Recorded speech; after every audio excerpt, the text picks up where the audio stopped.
নুসরাত ফারিয়া দেশের জনপ্রিয় অভিনেত্রী, মডেল ও উপস্থাপিকা। দীর্ঘ এক দশকের প্রেমের সম্পর্কের অবসান ঘটিয়ে তিনি নিয়েছেন জীবনের সবচেয়ে কঠিন সিদ্ধান্তগুলোর একটি। 2020 সালের মার্চে প্রেমিক রনি রিয়াদ রশিদের সঙ্গে ধুমধাম করে বাগদান সারলেও পরে সেই সম্পর্কের ইতি টানেন তিনি। সামাজিক যোগাযোগ মাধ্যমে বিচ্ছেদের ঘোষণা দিয়ে জানিয়েছিলেন, আমরা 3 বছর আগে বাগদানের ঘোষণা করেছিলাম। অনেক ভেবে আমি ও রনি আমাদের 9 বছরের সম্পর্কের ইতি টানছি।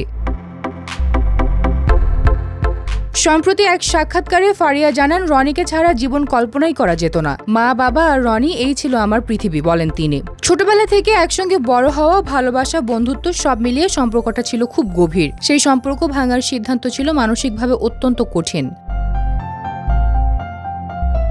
প্রায় 4 বছর সময় নিয়ে বিচ্ছেদের সিদ্ধান্ত প্রকাশের সাহস জুগিয়েছেন তিনি। জানান, 10 বছর অনেক বড় সময়। সম্পর্কের ভবিষ্যৎ না থাকায় একসঙ্গে না থাকার সিদ্ধান্ত নেই। বিচ্ছেদের পর মানসিক অবসাদে ভুগে 3 মাস কাজ থেকে বিরতি নেন ফারিয়া। বর্তমানে চিকিৎসা নিচ্ছেন, এখনো ঔষধ সেবন করছেন।